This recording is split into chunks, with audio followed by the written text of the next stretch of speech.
Assalamualaikum warahmatullahi wabarakatuh. Selamat datang. Assalamualaikum warahmatullahi wabarakatuh. Terima kasih kita hari ini di acara ITB 93 Talk ke silaturahmi bulan April dengan topik istimewa dampak wabah COVID ke pendidikan tinggi Indonesia dengan narasumber yang luar biasa. Ini terima kasih sekali sudah menyempatkan waktunya Kang Adi dan Mas Fatul. Mas Fatul ini dari UII dan Kang Adi dari Telkom University. Nah, sebelum kita mulai, kita akan bacakan dulu untuk CV. Yang pertama, Mas Fatul, Sarjana Informatika ITB 93 sampai 97, kemudian masternya di Norway tentang Information System tahun 2001 sampai 2003, kemudian doktor juga Information System di Agder Norway sampai tahun 2013. Saat ini profesor di UII Jogja, bidang sistem informasi, juga ketua Asosiasi Perguruan Tinggi Swasta Indonesia, juga Sekretaris Umum Badan Kerjasama Perguruan Tinggi Islam Swasta se-Indonesia. Publikasinya sangat banyak dan juga Scopus Index 8. Dan speaker kedua adalah Kang Adi Wijaya dari MA 93, teman seangkatan dari dulu ya. Jadi profesor di School of Computing Telkom University, S1, S2, dan S3 di Matematika ITB. Saat ini rektor Telkom University dan juga asesor BAN PT, direktur Bandung Teknopark, dan juga pernah menjadi wakil dekan Fakultas Informatika Telkom University. Untuk publikasinya juga banyak sekali, 115 dokumen di Scopus dengan H-Index 12. Jadi luar biasa sekali pembicara kita hari ini. Dan untuk peserta, ini akan di-mute oleh host, jadi tidak ada yang bisa bicara. Kalau ada pertanyaan, silahkan ditulis di ruang chat. Nanti akan saya baca dan akan saya bacakan kepada para pembicara kita. Oke. Mas Fatul, Kang Adi, siap kita mulai? Mangga. Siap, mangga, Mbak Intan. Oh ya, saya memperkenalkan diri, saya Intan Muhtadi dari Matematika ITB, juga MA 93. Oke, kita seperti kita ketahui di sini kita menjalani ya, seperti puasa, menjalani dalam keadaan terlockdown di rumah masing-masing karena adanya COVID-19 ini. Nah, di sini jadi tentunya berdampak kepada pendidikan tinggi. Yang pertama, dampak terhadap universitas masing-masing, ada bagaimana segi proses belajar mengajar, hubungan dosen mahasiswa, ujian, grading, library, dan seterusnya. Mungkin Mas Fatul menjawab duluan bagaimana dampak COVID ini di UII. Baik, terima Silakan. kasih Mbak Intan, Kang Adi yang saya hormati, dan kawan-kawan sekalian peserta diskusi. Nampaknya hari ini perguruan tinggi, salah satu sektor pendidikan ini termasuk yang terdampak oleh wabah atau pandemi ini. Nah, tentu saja kalau kita melihat per perguruan tinggi ini bisa berbeda-beda. Karena tingkat kematangannya berbeda, kemudian lokasinya berbeda, ukurannya berbeda, ini juga akan mempengaruhi tingkat keterdampakan. Nah, kalau saya boleh cerita sedikit di UI, ketika wabah ini sudah menjadi isu nasional saat itu, pertengahan Maret, maka kita langsung mengambil inisiatif untuk melakukan pembelajaran secara daring mulai 17 Maret. Dan sudah kita putuskan sampai menjelang UAS sampai hari ini. Jadi sampai pekan awal Juni.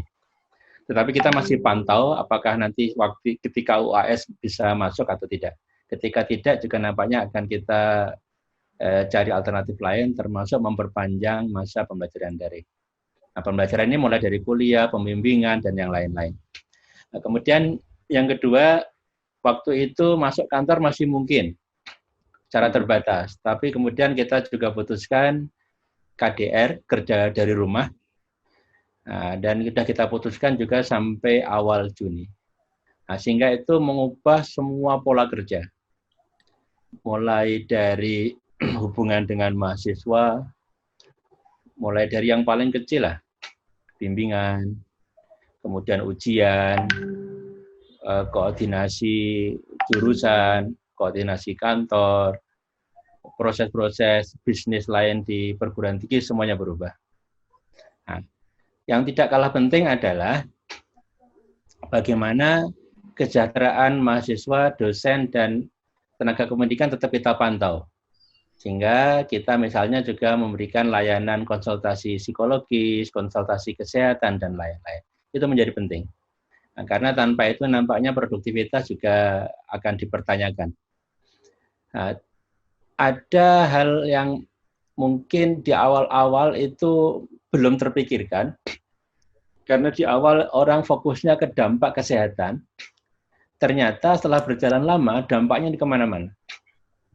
Nah, salah satunya adalah ke sektor ekonomi. Nah, ini sudah masuk juga bagaimana daya bayar, katakan seperti itu, atau kemampuan finansial penanggung biaya studi, dalam hal ini kalau S1 diploma itu adalah orang tua, itu terdampak.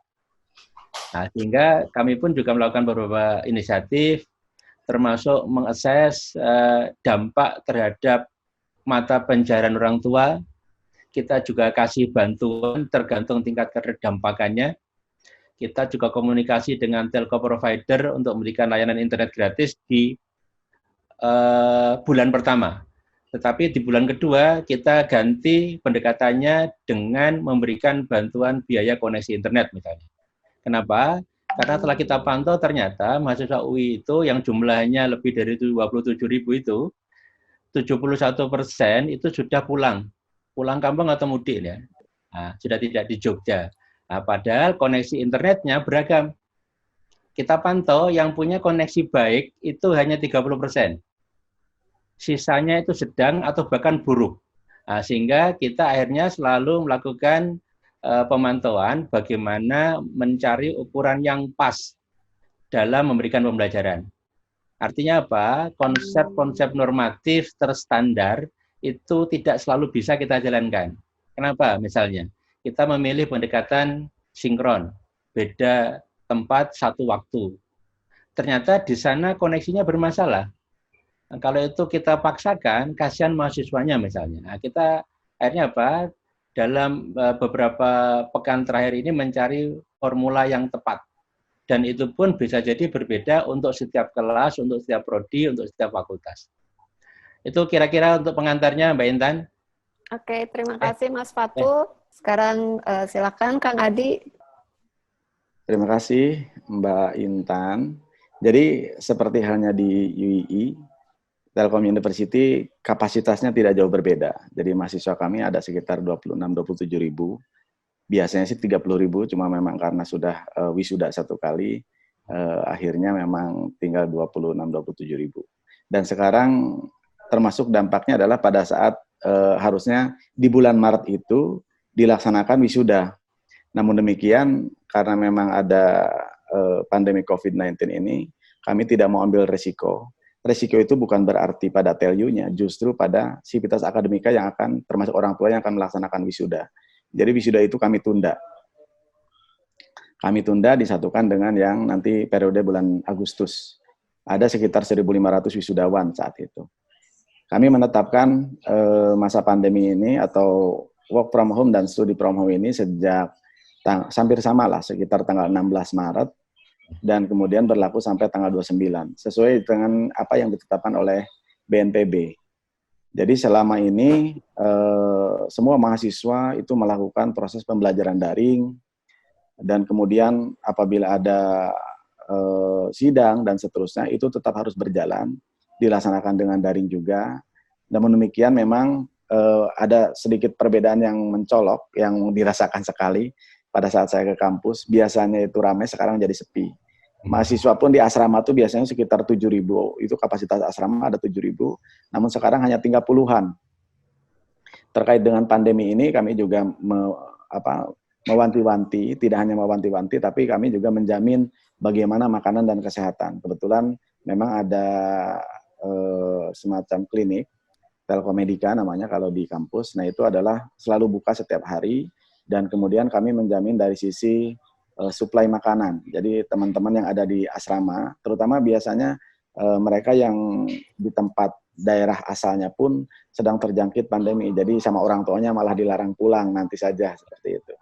Jadi kami jamin makanan dan seterusnya, sehingga mereka tetap terpantau seperti itu. Kemudian dari sisi mahasiswa dan dosen pun, setiap hari mereka melakukan check-in. Check-in di sana tidak hanya, kalau pegawai tidak hanya menyampaikan apa yang dikerjakan hari itu, tetapi juga tentunya menyampaikan kondisi kesehatan mereka. Terkait dengan dampak ini tentunya bahwa hampir seluruhnya lah mahasiswa memang sudah kembali ke asalnya, ke rumah orang tuanya. Yang tadinya puluhan ribu, sekarang di kampus hanya tinggal puluhan orang mahasiswa. Dan itu adalah semuanya di daerah itu seperti yang dikatakan Mas Fatul tadi, bermacam-macam. Ada yang kualitas internetnya dan seterusnya terbatas, dan akhirnya kami pun memberikan yang namanya paket kuota internet. Tidak hanya untuk mahasiswa, tapi termasuk dosen dan staf, sehingga mereka bisa nyaman bekerja dari rumah. Ada beberapa yang kami lakukan selain itu terkait dengan konversi untuk pelaksanaan magang. Karena magang ini nanti kan setelah Lebaran itu akan ada magang. Nah itu diusahakan magang yang bisa, kalau memang orang IT ya usahakan yang bisa diremote dari tempat tinggalnya. Kalaupun enggak, bisa digantikan dengan tugas-tugas yang mendekati pekerjaan-pekerjaan seperti halnya magang, seperti itu. Kemudian untuk mengantisipasi kebijakan dari Kemendikbud, itu juga kami melakukan penambahan 1 semester untuk mahasiswa yang habis masa studi. Karena saya sangat yakin bukan berarti mahasiswanya malas ataupun tidak mau menyelesaikan, tapi kadang-kadang kendala itu muncul karena memang masa pandemi ini. Jadi sesuai dengan kebijakan dari Kemendikbud, kami tambahkan 1 semester untuk mahasiswa yang habis studi. Dan selanjutnya memang semua mahasiswa dan dosen harus beradaptasi dengan kondisi ini. Saya sangat yakin semuanya sedang beradaptasi dan semuanya ingin memberikan yang terbaik. Namun demikian dalam hal kegiatan-kegiatan yang dilaksanakan kadang-kadang belum tentu sesuai dengan apa yang diharapkan dari setiap mahasiswa ataupun setiap dosennya. Makanya kami juga menghimbau bagaimana presensi itu jangan terlalu ketat. Kadang-kadang mereka tidak hadir di mata kuliah online, mungkin saja karena kendala internetnya dan seterusnya, seperti itu. Kemudian dari sisi kebijakan pemberian nilai pun tidak hanya berdasarkan nilai UAS atau dan lainnya. Mereka diberikan tugas-tugas tambahan yang kira-kira bisa mengcapture sejauh mana kompetensi yang telah dicapai oleh teman-teman mahasiswa itu sendiri. Mungkin itu Mbak Intan yang sebagai pembuka dari saya. Oke, terima kasih Kang Adi. Ya. Pertanyaan selanjutnya, kalau tadi sebenarnya proses administrasi wisuda sudah dijelaskan oleh Kang Adi, tapi mungkin nanti Mas Fatul mau menambahkan. Jadi ini tadi kan dari segi proses belajar mengajar sudah dijelaskan, dan sekarang untuk dari segi proses administrasi, bagaimana ini dengan pendaftaran mahasiswa baru, wisuda, dan lain-lain. Silakan Mas Fatul dulu. Oke. Terima kasih Mbak Intan. Mohon izin Kang Adi duluan. Jadi untuk wisuda sama dengan di Telkom University, kita juga batalkan, tetapi mahasiswa boleh mengambil ijazah.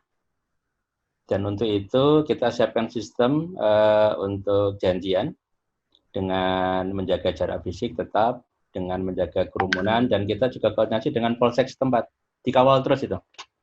Sehingga jangan sampai ada kerumunan yang malah dibubarkan. Itu kita jalankan. Kita kebetulan juga pas milad, dan itu pun kita tunda juga. Saya hanya membuat pidato singkat 2 menit, kemudian kita sebar. Jadi semuanya adalah mencari kelaziman yang baru lah. Kalau bahasa orang Inggrisnya bilang the new normal itu. Nah, kemudian untuk admisi mahasiswa baru ini sebetulnya sangat kritikal untuk setiap perguruan tinggi, terutama perguruan tinggi swasta. Karena apa? Karena nampaknya porsi terbesar sampai hari ini di sebagian besar PTS masih dana dari mahasiswa. Meskipun kita juga tidak membebani biaya yang sangat mahal. Nah, apa yang kami lakukan? Sebelumnya kami sudah punya beberapa jalur. Jalur tes ada sudah 4, UI sudah punya 4. Yang pertama adalah tes berbasis komputer. Ini dilakukan di 27 kota di Indonesia, mulai Aceh sampai dengan Mataram. Kita kerjasama dengan sekolah-sekolah favorit di kota-kota tertentu. Dan tidak harus ke Jogja untuk ikut tes hari itu, kemudian langsung tahu hasilnya. Kemudian yang kedua adalah tes berbasis kertas. Ini yang gaya zaman dulu lah. Nah, itu tetap kita jalankan, tapi ini sekarang peminatnya menjadi berkurang. Dan ini biasanya peminat terbesarnya adalah untuk calon mahasiswa fakultas atau prodi kedokteran. Nah, kedokteran, karena sangat ketat dan prosesnya tidak sekali, tapi ada tes lanjutannya. Kemudian yang ketiga, kita punya jalur yang namanya penelusuran siswa berprestasi, PSB. Nah, ini mulai dari yang akademik sampai dengan yang seni atau olahraga kita punya. Termasuk untuk jalur duafa, untuk jalur beasiswa. Nah, kita punya jalur itu, dan ini tidak mengharuskan ketemu fisik. Tidak harus, jadi tinggal menggunakan sistem kita yang daring itu, kemudian nanti ada verifikasi, bisa kita proses tanpa ke Jogja, tanpa ketemu fisik.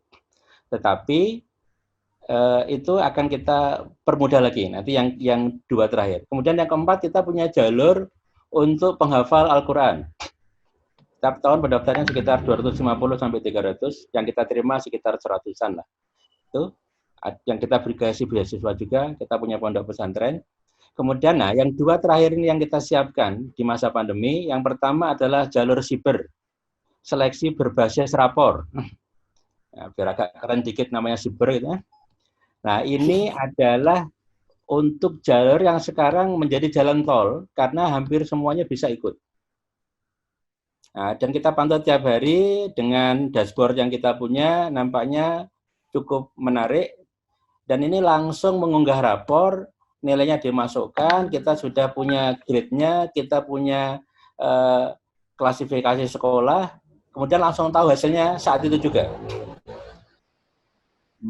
Nah, tapi nanti ada verifikasi di ujung, verifikasi dokumen. Kalau ternyata ada data yang diunggah atau tidak valid, kita batalkan. Nah, ini kemudian yang terakhir kita buat satu lagi, yaitu jalur penelusuran pemimpin muda atau PPM. Ini ada jalur untuk aktivis SMA. Mulai dari OSIS, ROHIS, basket, macam-macam itu. Kalau dia menjadi pengurus, dia bisa mendokumentasikan, kemudian nanti ikut seleksi daring juga, dan akan kita seleksi dengan berbagai kriteria, dengan pembobotan tertentu, kita umumkan, tetapi tidak diumumkan saat itu juga. Nah, mudah-mudahan ini bisa membantu kami Sampai hari ini yang mendaftar sudah ada 18.000, kursi kita hanya 6.000. Tetapi ya 18.000 pun yang kita tolak banyak juga. Nah, ini kira-kira Mbak Intan beberapa mitigasi yang kami lakukan. Ya mudah-mudahan tetap inilah warga punya prioritas yang cukup tinggi untuk pendidikan anak-anaknya. Ya, saya yakin nanti cerita dari Kang Adi akan melengkapi. Ya. Oke. Kembalikan Mbak Intan. Ya, terima kasih Mas Fatu. Gimana Kang Adi kalau di TELU untuk pendaftaran mahasiswa baru? Pendaftaran mahasiswa baru di TELU sudah dimulai sejak tahun lalu sebenarnya. Jadi kami bersyukur dengan memulai di bulan Oktober tahun lalu itu, artinya proses itu sudah dilakukan. Dan proses ujian tulis juga sudah dilakukan pada saat sebelum masa pandemi. Kemudian pada saat masa pandemi ini, terakhir itu adalah proses seleksi beasiswa unggulan. Beasiswa unggulan sama seperti halnya yang Mas Fatul sampaikan. Jadi bahwa ada yang namanya dari jalur prestasi, ada yang namanya dari jalur nilai raport, dan seterusnya. Tapi dari sisi proses seleksinya, untuk beasiswa ini, kami fokuskan itu tidak melakukan dengan tes tulis, apalagi dengan datang ke kampus ataupun dengan tempat-tempat tes yang menjadikan tempat berkerumunnya orang. Kami melakukan dengan seleksi jalur rapot saja. Jadi jalur rapot di mana sudah ada ranking sekolah, nanti tidak hanya ranking sekolah dan nilai dari teman-teman calon mahasiswa, tetapi kami juga mengecek bagaimana kontribusi alumni sekolah tersebut di TELU. Jadi mungkin saja setiap sekolah itu memiliki preferensi nilai yang berbeda. Nilai 8 di sekolah ini dengan di sekolah yang lain mungkin berbeda. Nah, nilai yang membantu untuk menormalisasinya itu adalah nilai dari alumni yang ada di TELU. Nilai alumni sekolah tersebut yang ada di TELU. Itu termasuk dalam proses proporsi penilaian. Kemudian beasiswa-beasiswa yang ada memang kami sangat memahami bahwa kondisi pandemi ini tidak hanya berimbas pada kesehatan teman-teman sebangsa setanah air, namun demikian juga akan berimbas kepada faktor ekonomi. Nah, disitulah bahwa kami mengeluarkan kebijakan terkait dengan masalah beasiswa ini. Ditambahnya pada saat teman-teman mahasiswa yang memang misalkan terkendala penyelesaian tugas akhirnya di mana mereka adalah di tahun terakhir, kemudian mereka terkendala dengan tugas akhirnya, hanya tinggal tugas akhir, maka mereka bisa mengusulkan terkait dengan pemotongan biaya, bahkan bisa dinolkan tagihan dari biaya pendidikannya, seperti itu. Dan kemudian hal yang lain terkait dengan wisuda, tadi kami sudah jelaskan bahwa beberapa orang tua ataupun mahasiswa pasti saat awal itu merasa bahwa kehilangan kesempatan untuk melakukan wisuda. Namun demikian, saya yakinkan bahwa ini adalah untuk kepentingan bersama. Jadi bukan masalah ego seperti hanya kita tidak beribadah ke tempat-tempat ibadah yang lazimnya kita laksanakan, tetapi untuk mencegah penularan yang masif seperti itu. Alhamdulillah bisa terkoordinasikan dengan baik. Begitu Mbak Intan. Oke, terima kasih Kang Adi. Pertanyaan terakhir sebelum pertanyaan dari peserta, ini dari segi proses menjaga kesehatan dan kewarasan sivitas akademika, bagaimana tentang olahraga, silaturahmi, konseling, dan lain-lain. Silakan Kang Adi duluan. Ya, terima kasih. Mohon izin Mas Fatu. Monggo Kang. Jadi kalau dari sisi silaturahim, kami kalau pimpinan hampir setiap minggu itu melakukan meeting. Kemudian untuk seluruh warga pun setiap fakultas melakukan meeting. Karena memang dari sisi pegawai dan sivitas akademik seluruhnya, pegawai saja kita dosen tetap aja 900-an, hampir 1000-an lah. Dan kemudian ditambah para pegawai itu dan outsource bisa mencapai 1.500 sampai 2.000. Nah, ini adalah kami melakukan secara reguler, saling menyemangati istilahnya. Jadi di kampus sebelum terjadinya pandemi ini kami sudah meluncurkan bahwa yang namanya komunitas untuk menjaga harmonisasi di antara internal, kita harus melaksanakan kewajiban atau kegiatan-kegiatan informal. Nah, salah satunya yaitu dengan cabang-cabang olahraga. Jadi setiap person yang ada di Telyu itu sudah ada peminatannya. Ada yang suka sepeda, ya silakan gabung dengan olahraga sepeda. Ada yang suka futsal, ya silakan dengan futsal, bulu tangkis, dan lain-lain, bermacam-macam. Nah, dari situ kita bisa pantau bahwa kegiatan-kegiatan itu sekarang sudah nggak ada kegiatan yang bersama. Tetapi dari grup-grup yang WhatsApp-nya kegiatan olahraga itu selalu mengupdate bahwa sampai membuat misalkan sepeda statis, tetapi menambahkan laptopnya di depannya sehingga dirasakan bahwa masih seperti bersama-sama seperti itu. Ada yang merpati putih gitu. Mereka langsung pakai Zoom. Jadi kelihatan mereka bergerak bersama-sama. Jadi disitulah memang masa kondisi seperti ini, memang saya katakan di awal, memang kita semua sedang beradaptasi. Seperti yang dikatakan tadi oleh Mas Fatu, bahwa ini adalah the new normal gitu ya. New normal yang mungkin nanti ke depan itu akan seperti ini, seperti hanya pembelajaran ataupun pembimbingan, mungkin akan seperti ini. Dan kita harus mempersiapkan diri dengan baik, dan kita harus bisa menerima kekurangan, kelebihan, dan kita harus segera beradaptasi dengan kondisi ini. Begitu. Terima kasih. Oh ya, tambahannya tadi, dari web check-in itu kami pantau bahwa ternyata alhamdulillah itu menambah kepercayaan diri. Setiap hari melihat teman tuh, oh teman-teman sehat. Nah, kita juga insya Allah sehat seperti itu. Itu yang paling penting dengan melakukannya check-in setiap hari dan kami pantau, kami saling menyemangati. Begitu Mbak Intan. Terima kasih. Oke, silakan Mas Fatul. Baik, terima kasih Mbak Intan. Nah, ini sangat penting sebetulnya. Satu, sebetulnya untuk memastikan bahwa roda organisasi tetap jalan. Ya. Jadi jangan dikira misalnya rektornya itu tidur terus itu. Enggak. Jadi justru malah setelah pantauan kita, Bapak Ibu dosen itu merasa lebih capek kerjanya. Nah, ini kan perlu kita seimbangkan ini. Karena nampaknya tidak ada jam kerja, jadi 24 jam itu menjadi jam kerja. Nah, ini kan perlu kita mencoba mencari, misalnya ada kawan waktu 2 pekan pertama, Sabtu Ahad dikontak atau masih menjawab, setelah Sabtu ketiga tidak dijawab lagi misalnya. Nah, karena kalau semuanya harus 24 jam bisa dibayangkan kan. Jadi apa yang kami lakukan? Satu, bahwa setiap unit itu tetap melakukan koordinasi. Setiap unit kecil mulai dari divisi, urusan, bidang itu melakukan koordinasi sehingga bisa saling memantau. Kemudian yang kedua, kita juga siapkan layanan tadi sudah saya berikan di depan, ada layanan konsultasi psikologis, layanan konsultasi kesehatan dan lain-lain. Nah, termasuk juga kita pantau kesehatannya. Jadi contoh ada mahasiswa pulang dari PKL atau kerja praktek di Jakarta ditolak oleh Bu Kos atau Pak Kos. Nah, kita siapkan rusunawa, asrama di kampus, kita siapkan, kita layani, kita jamin logistiknya dan lain-lain, termasuk juga logistik mahasiswa UI yang masih di Jogja. Kita lakukan operasi senyap, kita kirim logistik ke sana tanpa kita beritakan, karena ini penting. Tidak hanya masalah logistiknya, tapi juga masalah mereka ditemui sebentar itu udah luar biasa bahagia, kira-kira seperti itu.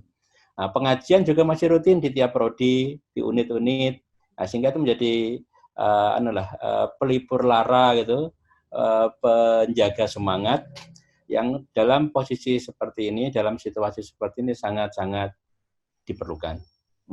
Nah, jadi ke depan nampaknya justru malah yang seperti ini nih, pertemuan daring bisa lebih banyak dilakukan. Bisa jadi kalau dihitung dalam cacah saya menjadi narasumber misalnya, itu lebih banyak loh ketika musim seperti ini. Karena apa? Karena semua organisasi sekarang menjalankan seperti ini. Hampir setiap pekan saya harus mengawal diskusi online se-Indonesia, satu provinsi, macam-macam. Nah, semuanya justru akan membuat adalah kenormalan baru tadi. Ini kira-kira seperti itu Mbak Intan, melengkapi ceritanya Kang Adi. Oke, terima kasih Mas Fatu.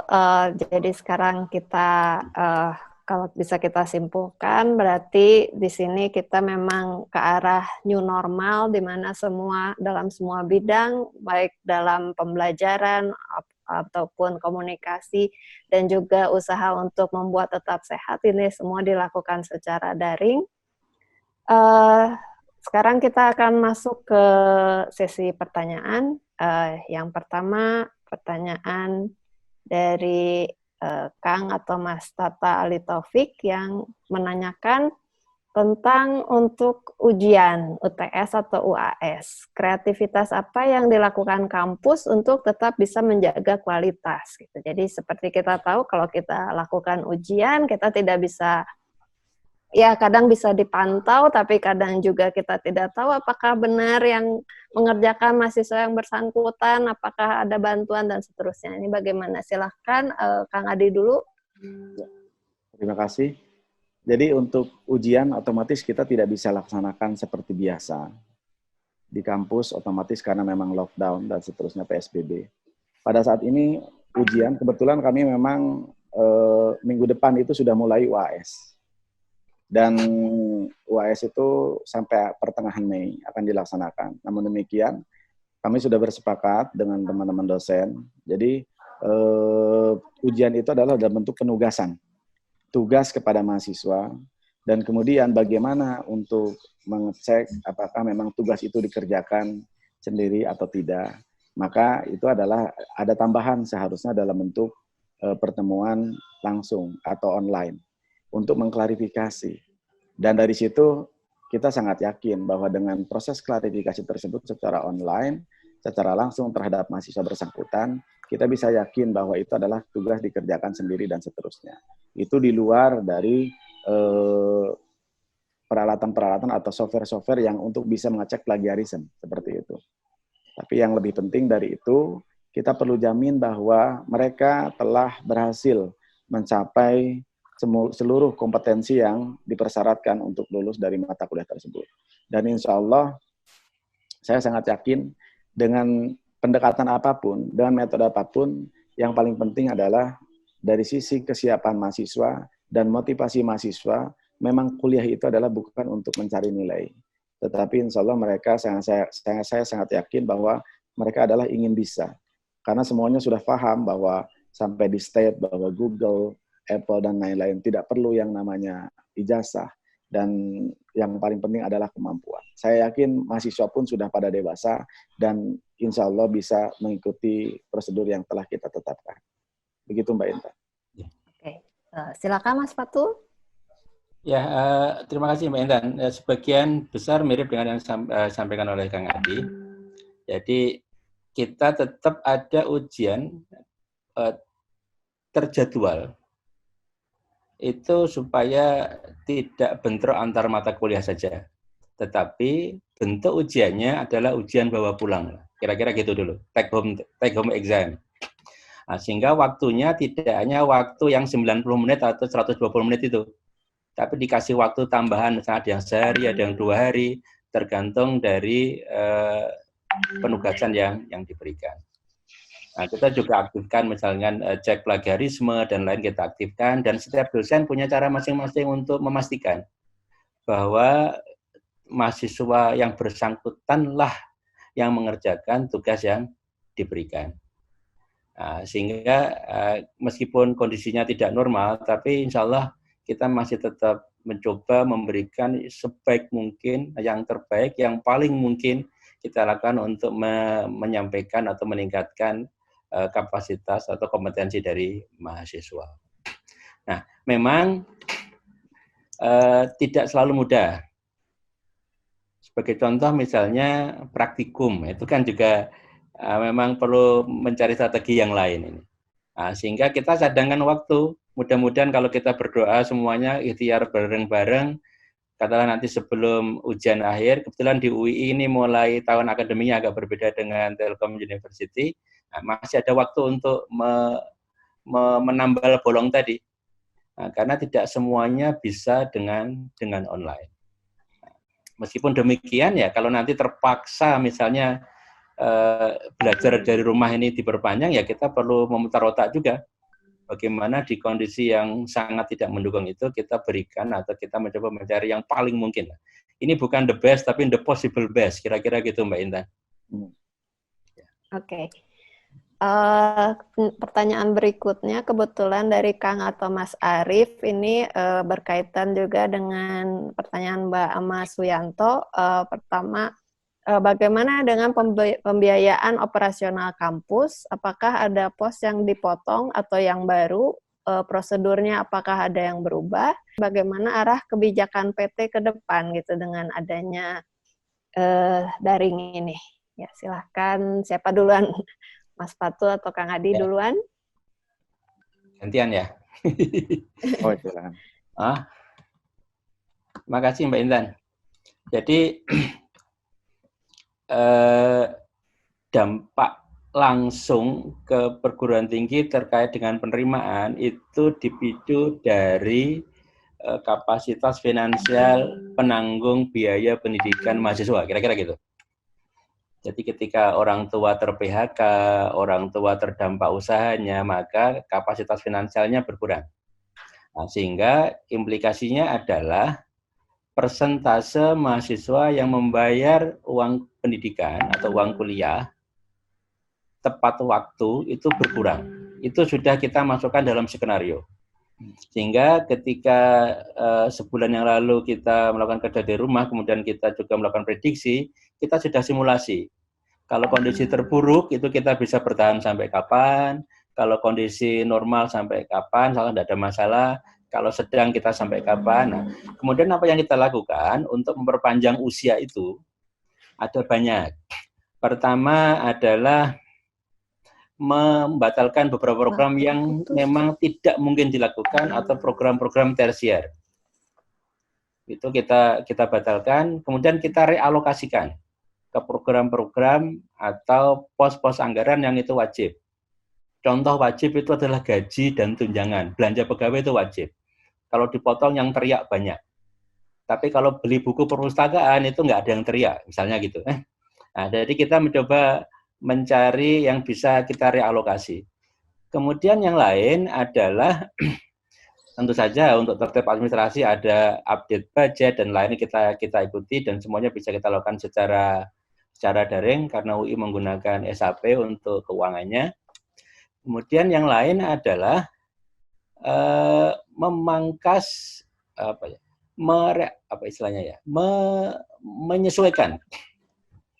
menyesuaikan pos-pos tarif, pos dan tarif itu.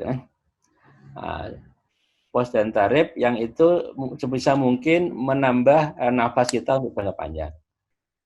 Tetapi itu tidak berarti mengorbankan misalnya aktivitas atau hibah untuk penulisan buku, penelitian, semuanya tetap jalan yang seperti itu, Mbak Intan. Tetapi untuk misalnya bantuan perjalanan luar negeri, untuk konferensi, itu kita potong semua. Nah, itu kita alokasikan bagaimana kerja dari rumah itu lebih berkualitas. Gitu. Kemudian yang kedua, yang tadi belum kita singgung sama sekali adalah, meskipun kita harus memikirkan diri sendiri, tapi jangan lupa juga memikirkan warga, masyarakat, publik, bangsa ini. Sehingga itu pun kita lakukan, dan saya juga lihat kawan-kawan perguruan tinggi lain, termasuk Telkom University melakukan. Kita misalnya di UI, kita produksi APD, mulai dari baju hazmat, kemudian face shield, macam-macam, kita distribusikan gratis sebagai donasi ke rumah sakit yang membutuhkan, kita libatkan mahasiswa dengan menjaga jarak fisik dan lain-lain. Termasuk juga memberikan bantuan sosial ke warga. Terakhir kita luncurkan layanan warung rakyat.uii.ac.id, ini tempat mangkal daring pelaku ekonomi kerakyatan se-Indonesia. Dan alhamdulillah setiap hari pengunjungnya sekarang udah hampir 3.000. Nah, kita berharap mbak-mbak bakul, kemudian pelaku ekonomi kecil, UMKM itu semuanya masih bisa tetap hidup. Nah, karena sayap yang terdampak ini tidak hanya kesehatan tapi juga ekonomi. Nah, kalau ekonomi ini kita biarkan lama, juga nanti munculnya ke kesehatan juga dampaknya. Nah, sehingga sayapnya ini kita seimbangkan. Jadi kira-kira seperti itu Mbak Intan. Oke. Kang Adi? Ya, terima kasih. Seperti secara umum hampir sama apa yang dilaksanakan di UII dengan di Telkom University. Namun demikian ada beberapa hal yang mungkin perlu saya tegaskan juga, bahwa kalau terkait dengan pembelajaran untuk mensupport mahasiswa itu, tadi seperti saya sampaikan bahwa ada support dari sisi connectivity dan seterusnya. Kami jamin bahwa untuk 3 bulan ke depan mereka sudah memiliki 30 atau 50 GB per mahasiswa per bulan.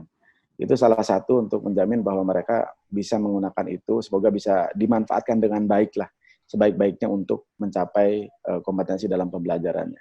Kemudian dari sisi hal-hal yang lain, keuangan itu memang sudah jelas bahwa ada beberapa pos yang memang bisa menjadi efisiensi kita.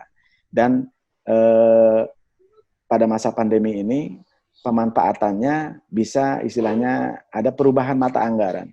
Tadinya memang untuk biaya perjalanan dinas, tadi seperti itu. Kita bisa gunakan untuk hal-hal yang lain yang memang urgensinya adalah lebih dibutuhkan pada saat ini. Contohnya adalah yaitu tadi penambahan kuota, kemudian peningkatan pelayanan ke teman-teman pegawai juga. Tapi hal yang mungkin saya merasa senang hari ini, salah satu yang menyenangkan saya hari ini adalah teman-teman diantaranya bahwa kami mengumumkan bahwa alhamdulillah masih bisa memberikan THR. Namun demikian, sebelum THR dibagikan itu, kami memberikan tawaran untuk memberikan donasi ke teman-teman. Dan alhamdulillah mereka masih bisa menyisihkan itu, memberikan pernyataan untuk menyisihkan. Dan terkumpul kurang lebih 1,5 miliar itu adalah satu hal yang dari teman-teman pegawai itu adalah satu hal yang membanggakan, sekaligus bagi saya adalah terharu gitu ya. Di masa pandemi ini teman-teman masih bisa memikirkan, memiliki rasa empati, dan itu memang seharusnya sudah bisa dilaksanakan atau diimplementasikan ke teman-teman di lingkungan Telkom University itu sendiri. Karena kita tidak pernah tahu, ada beberapa mahasiswa yang tidak beruntung, ada beberapa elemen masyarakat yang ekonominya mungkin tidak bisa berkembang pada saat masa pandemi ini. Itu adalah satu hal yang memang saya salut kepada teman-teman pegawai saat ini. Kemudian terkait dengan pelaksanaan tata kelola keuangan yang lain, itu hal yang tidak kalah penting itu adalah masa pandemi ini otomatis dari sisi pendapatan, di mana kita adalah sangat bergantung atau masih bergantung pada tuition fee, itu kita harus pikirkan. Dan kita harus pikirkan strategi ke depan. Bagaimana tadi sustainability dari university bisa dijamin, di mana dari sisi ekonomi masyarakat, itu adalah dirasakan adanya penurunan. Makanya kita gunakan beberapa strategi, bagaimana dengan pembayaran dicicil dan seterusnya. Insya Allah itu bisa berdaya guna untuk teman-teman masyarakat dalam hal pembayaran. Kemudian, untuk ke teman-teman mahasiswa, di masa krisis ini, tadi kaitan dengan masalah masa ke depan ya. Jadi, biasanya yang namanya konseling itu diadakan langsung mereka datang ke ruangan-ruangan yang telah disiapkan. Kami yang namanya Tell You Wellness Center. Tell You Wellness Center ini memang didirikan tujuannya adalah untuk menangani tidak hanya beberapa mahasiswa yang memang sedang mengalami krisis saja gitu ya. Tapi bagaimana supaya mereka bisa berkembang lebih cepat dan seterusnya, itu juga dilayani di sana. Itu adalah dilakukan secara online. Ini adalah poin penting. Kenapa? Karena ini akan menjadi tadi new normal. Kedepannya mahasiswa itu bisa dijamin kerahasiaannya dan mereka merasa lebih private pada saat mereka konsultasi dan seterusnya. Jadi biasanya kalau konsultasi itu khawatirnya kalau datang ke suatu ruangan, wah ini ada masalah nih, seperti itu. Tapi kalau dengan konsultasi online, ini adalah satu hal yang new normal yang bagus ke depannya. Dan kita akan terus berdayakan sehingga hasilnya telah lebih optimal. Itu mungkin yang bisa disampaikan, Mbak. Oke. Karena waktunya tinggal sebentar lagi, mungkin saya bacakan ini ada pertanyaan yang lumayan berkaitan. Pertama dari Kang Ahmad Riki tentang penerimaan mahasiswa baru dengan kondisi pandemik, bagaimana rencana awal perkuliahan. Ini mungkin diasumsikan kalau kita masih seperti ini ya, sampai awal kuliah semester depan. Dan juga berkaitan dengan pertanyaan Teh Sylvia Madusari, bagaimana kiat untuk kerja praktek. Ini tadi sebenarnya tentang magang sudah dibahas juga, tapi ini mungkin lebih luas lagi ya untuk kerja praktek, mungkin yang diperlukan laboratorium dan seterusnya. Silakan mungkin gantian sekarang Kang Adi duluan. Oke, terima kasih. Terkait dengan kerja praktek sebenarnya tadi sudah disinggung. Kita memang dengan tadinya sudah menggaungkan yang namanya kampus merdeka, di mana di sana ada yang namanya internship, apprenticeship, dan seterusnya, researchship gitu ya. Jadi sekarang adalah kita harus berpikir kembali bahwa bagaimana caranya menyalurkan mereka, karena tidak mungkin mengirim mereka ke daerah-daerah pandemi, dan itu membahayakan kesehatan mereka. Tentunya kita memiliki solusi-solusi yang telah disiapkan. Salah satunya adalah bahwa nanti, tadi saya sudah katakan, nanti internship itu diusahakan yang bisa di remote. Kalau teman-teman di informatika mungkin sudah biasa melakukan hal demikian. Kemudian kalau untuk hal-hal yang lain, bentuknya adalah penugasan-penugasan yang bisa diselesaikan dari rumah. Itu semoga bisa menjawab terkait dengan kerja praktek. Kemudian yang pertama terkait dengan apa tadi, Mbak Intan? Perkuliahan awal semester. Perkuliahan awal semester ini memang kami merencanakan tadinya adalah di akhir Agustus ini adalah sudah memulai perkuliahan. Tapi dengan melihat pandemi ini, tentunya kita terus memantau.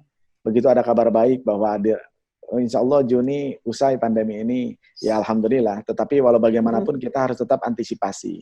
Ada kemungkinan hal-hal yang sudah dilakukan semester ini bisa dilakukan pada saat semester berikutnya. Namun demikian, yang namanya in touch dengan mahasiswa baru, terutama bagaimana rencana pengembangan karakternya dan seterusnya, itu perlu dipikirkan dengan matang. Nah, makanya salah satunya adalah kita gunakan misalkan semacam telekonferensi atau apapun yang bisa berinteraksi langsung. Kalau ini kalau misalkan masa pandemi terus berlangsung gitu ya. Saya sangat yakin itu selalu ada solusi dan kita bisa berikan solusi itu untuk mahasiswa-mahasiswa baru. Kebetulan memang sekarang posisi calon mahasiswa baru kami itu sudah terisi sekitar 5.000-an gitu ya. Jadi pada saat kapasitas 7.000, sementara pendaftar sekarang kalau saya lihat itu ada 36.000. Nah, untuk ke depan mungkin akan bertambah lagi ya namanya pendaftar. Dan itu harus perlu antisipasi. Pada saat nanti biasanya yang kami programnya namanya PKKMB. PKKMB itu program penerima mahasiswa baru, termasuk yang namanya pengenalan, orientasi, dan seterusnya. Kami perlu siapkan yang namanya orientasi berbentuk misalkan dalam bentuk virtual, augmented reality, virtual reality, seperti itu. Kami sudah juga menyiapkan yang namanya kampus 360 derajat. Jadi untuk mahasiswa-mahasiswa baru nanti sudah bisa by klik, tapi memang tidak serta-merta mereka bisa langsung merasakan aura kampusnya. Tapi paling tidak mereka bisa tahu lah, begitu masuk gerbang kampus, mereka berjalan ke arah sini ke rektorat, berjalan ke arah sini ke open library, seperti halnya Google, tapi ini lebih detail untuk setiap ruangannya juga, seperti itu Mbak Intan. Kami namakannya adalah kampus tour 360 derajat. Nah itu salah satunya. Yang kedua adalah kaitan dengan program-program pembinaan karakternya. Saya sangat yakin harapan orang tua, harapan kita semua, masa pandemi ini tepat berakhir. Tetapi kalau memang kendala itu tetap masih ada, tentunya kita tidak berdiam diri, kita siapkan strategi-strategi yang kira-kira yang paling penting adalah ketercapaian dari luaran ataupun outcome program yang kita laksanakan. Insya Allah strategi itu ada. Seperti itu Mbak Intan. Mas Fatul, silakan. Ya, makasih Mbak Intan. Yang pertama,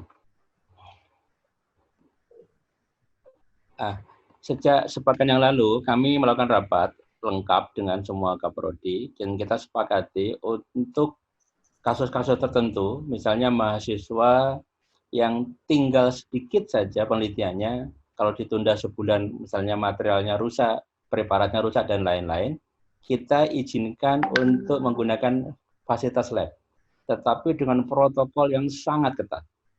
Protokol yang sangat ketat, termasuk pembatasan per orang per waktu, kemudian jarak antar orang, kemudian pakaiannya dan lain, kita lakukan itu. Itu yang betul-betul sangat satu mendesak. Kemudian yang kedua terkait dengan tanggung jawab pihak ketiga yang tidak bisa dinego. Nah, itu kita bolehkan. Tetapi selain itu kita tidak membolehkan. Tidak membolehkan. Nah, itu untuk solusi beberapa hal terkait dengan praktek. Nah, yang lain adalah mengalihkan bentuk. Contoh misalnya di teknik lingkungan, yang praktek biasanya di lapangan itu bisa diganti dengan perencanaan yang tidak harus ke lapangan. Nah, sehingga memang setiap prodi harus kreatif mencari bentuk-bentuk yang mungkin mengkompensasi jenis praktek yang mungkin dilakukan ketika normal. Jadi kreativitas namanya sekarang kita dipaksa. Tapi seringkali yang menjadi masalah adalah kita berpikir dalam kondisi normal menggunakan logika normal, sehingga kadang nggak ketemu. Nah, ini yang perlu disepakati bersama-sama. Jadi kata kunci saya ke kawan-kawan saya adalah ini the possible best, bukan the best. Sehingga kita harus melebarkan sedikit ruang kompromi, ruang toleransi itu. Kemudian yang kedua, tadi terkait dengan mahasiswa baru ya. Kami sudah merencanakan rencana B untuk menyambut secara daring, meskipun kami juga berdoa supaya rencana B tidak jadi dilakukan. Tapi tetap kita siapkan karena prinsipnya adalah berharap untuk yang terbaik, tapi siap-siap untuk yang terburuk. Nah, ini sudah kita lakukan mulai pembahasannya, dan mudah-mudahan akan semakin matang. Di samping itu kita juga sudah punya beberapa pengalaman. Satu terkait misalkan pembinaan sikap. Meskipun UI ini kampus terbuka, yang kuliah di UI ini ada yang Kristen, ada yang Hindu, ada yang Buddha, dan lain-lain. Untuk yang Muslim, kita punya program yang sangat tertata dari awal sampai ujung. Jadi misalnya ada proses pesantrenisasi. Nah, kita lakukan secara daring sekarang. Kemudian dilanjutkan dengan taklim. Taklim pun daring. Kemudian ada presentasi ujung sebelum KKN, kita juga lakukan daring untuk persiapan terjun ke masyarakat, untuk pembekalan kebangsaan dan lain-lain. Kita lakukan di pesantrenisasi akhir. Nah, kemudian sekarang kita sedang godok konsep KKN di masa pandemi. Nah, karena ini juga penting ketika nanti mahasiswa yang siap KKN, sudah memenuhi syarat KKN, bisa kita libatkan dalam masa pandemi ini, maka akan banyak membantu masyarakat atau publik. Nah, kita sedang siapkan konsepnya, mudah-mudahan bisa kita luncurkan segera. Nah, sehingga momentum ini justru kita jadikan sebagai peluang lah kita untuk menebar manfaat. Jadi mahasiswa yang masih di Jogja atau mahasiswa di tempat tinggalnya, di sana perlu pendampingan publik, perlu edukasi masyarakat, macam-macam, nanti bisa dikemas dalam bentuk KKN. Nah, nanti kita ada programnya, ada logbooknya, ada cara bagaimana mengukur bobotnya dan lain-lain. Itu kira-kira Mbak Intan. Oke, terima kasih Mas Fatul. Ini pertanyaan selanjutnya, saya nggak tahu ini yang terakhir atau bukan, sepertinya terakhir. Ini mengenai apakah ada tim yang ditugaskan untuk membuat perencanaan. Jadi apakah juga ini saya gabung pertanyaannya, apakah sudah ada evaluasi awal seberapa efektif PJJ pada masa pandemi ini gitu. Jadi ini tentang evaluasinya ya. Jadi evaluasi efektif PJJ ini, apakah tadi pertanyaannya adalah apakah ada tim khusus yang ditugaskan untuk membuat perencanaan dan evaluasi hasil belajar jarak jauh. Ya. Oke, Mas Fatul duluan. Baik, terima kasih Mbak Intan. Di kami di UI, ini kita berbagi tugas dengan jurusan dan juga program studi. Untuk melakukan evaluasi secara rutin, bagi contoh misalnya yang saya pantau detail di jurusan atau prodi saya, informatika. Nah, ini dilakukan kuesioner, disebar kuesioner daring, kemudian kita bandingkan antar waktu misalnya. Bagaimana mahasiswa merespon pembelajaran, bagaimana beban, bagaimana metode yang diinginkan, dan lain-lain. Nah, survei pun dilakukan kepada dosen, karena yang stres itu tidak hanya mahasiswa, tapi juga dosen, Bu. Nah, ini kawan-kawan sekalian. Karena dosen ini kan tidak semuanya siap. Jadi orang berubah itu kan dua, satu sadar, dua terpaksa. Ini banyak beberapa terpaksa. Ini. Nah, yang terpaksa ini kan harus kita siapkan. Nah, sehingga memang kita berharap di tahap awal, katakanlah sebulan ini, itu banyak kompromi-kompromi lah. Tapi ke depan namanya lebih tertata, yang tadi kita sebut dengan kenormalan baru tadi, lebih tertata. Nah, apa yang kami lakukan, salah satu yang lain adalah bagaimana misalnya kualitas atau konten pembelajaran kita tingkatkan. mungkin Bapak Ibu, Mbak Intan atau Mas Mbak di sini tidak percaya ya, ada dosen yang kuliah daringnya menggunakan WhatsApp misalnya. Iya, betul. Tapi lama-kelamaan juga akhirnya dia bisa mengikuti platform yang kita siapkan misalnya. Nah, jadi memang harus ada toleransi di awal, tapi pelan-pelan kita perbaiki. Nah, sehingga apa yang kami lakukan berangkat dari pelajaran itu, sekarang kami sedang godok juga misalnya program-program hibah pembelajaran, fokusnya ke produksi konten pembelajaran. Nah, sehingga nanti ketika misalnya wabah ini kok berlangsung panjang, insya Allah kita sudah punya modal untuk meneruskan normal yang baru ini. Juga perlu dikasih modal lah, termasuk juga tadi untuk mengisi kerja dari rumah supaya lebih bermanfaat. Kemudian tadi evaluasi, udah dua-duanya Mbak Intan ya? Oh iya. Oh, tim khusus ya? Iya, tim khusus. Kita ada, selain di tingkat prodi, kita juga ada badan penjaminan mutu. Itu juga melakukan hal yang sama. Nah, sehingga nanti analisis, evaluasi yang dilakukan oleh prodi, itu nanti dibandingkan dengan agregasi data yang ada di universitas, bisa kita bandingkan. Dan itu rutin kita bagi ke Kaprodi, ke Kajur, ke Bapak Ibu Dekan, supaya menjadi catatan bersama. Nah, di samping itu juga ada tim khusus untuk respon mitigasi kampus. Nah, ini tugasnya beda-beda lah. Kira-kira berbagi tugas yang seperti ini. Terima kasih Mbak Intan. Ya. Silakan Kang Adi. Ya, terima kasih. Saya ingin menambahkan saja apa yang disampaikan Mas Fatul. Jadi pada saat 2 tahun lalu, kami itu secara resmi meluncurkan yang namanya CILO, Center of E-Learning and Open Education. Jadi pada saat itu dosen dan tentunya mereka diminta untuk membuat konten-konten pembelajaran dalam bentuk e-learning. Konten-konten e-learning ini kami kategorikan atau kami muarakan sampai membuat 14 studio. Beberapa dosen banyak sekali menolak karena kebiasaan tidak biasa dengan itu. Karena mereka pada saat masuk ke studio harus didandani dan seterusnya gitu ya. Alhamdulillah dari 1.000 mata kuliah itu 300-an itu sudah rampung. Dan pada saat masa pandemi ini, jadi akhirnya seperti Mas Fatul katakan, yang tadinya belum sadar jadi, oh ya benar ya ternyata perlu yang namanya membuat konten e-learning seperti itu. Dan ini adalah akan menjadi new normal. Nanti ini, jadi pandemi ini seolah-olah membuat kami itu merasa bahwa apa yang telah disiapkan itu, insya Allah program ini nggak usah ngajak-ngajak lagi, dosen akan meminta mungkin nanti rekaman seperti itu. Dan kemudian terkait dengan yang kedua tadi apa? Tim ya. Adanya tim yang mengevaluasi. Tim. Jadi kalau tim yang evaluasi PJJ, ya ini kami sama seperti Mas Fatul. Jadi kami ada yang namanya satuan audit internal. Selain sistem penjaminan mutu, ada satuan audit internal yang langsung di bawah saya.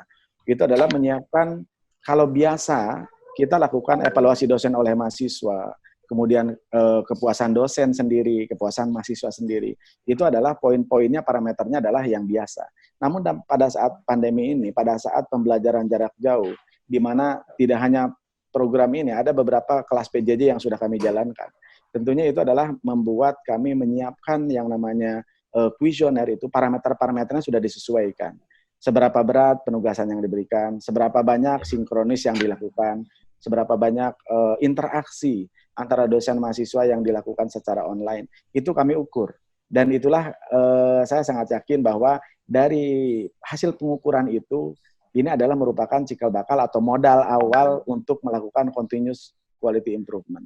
Saya sangat yakin teman-teman bisa melihat atau berintrospeksi, kemudian akhirnya tidak hanya dosennya, tetapi mahasiswanya juga berintrospeksi bahwa oh inilah yang harus saya lakukan pada saat melakukan pembelajaran jarak jauh ataupun melakukan online learning. Seperti itu Mbak Intan. Oke, terima kasih. Ini benar-benar pertanyaan terakhir ya. Ada satu new message, tapi bukan pertanyaan. Ini sebenarnya pertanyaannya kok ke saya ya. Jadi untuk penerimaan mahasiswa baru jalur rapot katanya. Pertama, apakah ITB juga akan mengadakan jalur ini untuk seleksi mandiri? Ini langsung saya jawab aja ya. Jadi saat ini kita masih berharap bahwa di bulan Juni atau Juli nanti masih ada UTBK, jadi untuk itu ya kita masih berharap masih dalam bentuk UTBK yang memang dilaksanakan normal ya. Begitu juga untuk seleksi mandirinya. Cuma kita tidak pernah tahu ya, jadi apakah ada jalur rapot untuk seleksi mandiri, saya tidak bisa menjawab. Lalu yang kedua, terima kasih Mas Fatul atas informasinya. Oh ya, ini dari Mas Toto Wibowosi. Insya Allah rencana anak saya akan daftar. Dan yang ketiga, untuk Kang Adi, apakah TLU masih buka jalur rapot untuk non-beasiswa juga? Masih. Masih. Yang namanya JPA 2 kalau jalur prestasi akademik yang kedua. Dan itu nilainya murni dari nilai rapot sama kelas dari sekolahnya itu sendiri. Jadi karena waktunya sudah habis juga, kita akan closing. Sebagai penutup, ada yang mau disampaikan? Saya hanya ingin mengajak ke seluruh teman-teman semua bahwa baik kita berperan sebagai dosen atau sebagai mahasiswa ataupun sebagai masyarakat, kondisi ini adalah sebenarnya kondisi yang memang istilahnya tidak kita inginkan, tetapi kita terpaksa harus menyesuaikan dengan kondisi ini. Jadi yang pertama, adaptasi sudah pasti lakukan. Namun demikian, dari problem yang ada, selalu ada opportunity untuk peningkatan kita. Dari problem tersebut, kita ada opportunity untuk melakukan peningkatan kualitas kita sendiri.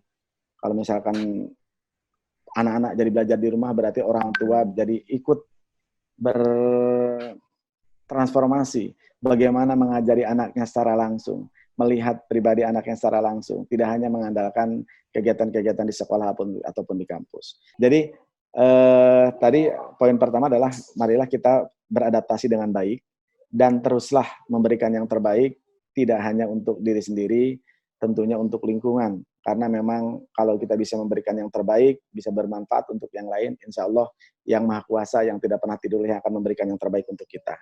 Dan teruslah berkontribusi untuk kemajuan bangsa ini. Terima kasih. Jadi baik kawan-kawan semuanya, saya ingin mengutip pepatah Tiongkok. Mari berhenti mengutuk kegelapan dan mulai nyalakan lilin. Nah, lilin itu banyak bentuknya. Betul kita diminta jaga jarak fisik, tetapi jangan lupa dekatkan jarak sosial. Nah, sehingga dengan mendekatkan jarak sosial, maka kita bisa menebar kebaikan, menyebar manfaat, memberi dampak positif dimanapun kita berada. Amin. Mudah-mudahan semua peserta dan keluarganya sehat selalu dalam lindungan Tuhan Yang Maha Esa. Amin. Terima kasih. Ya.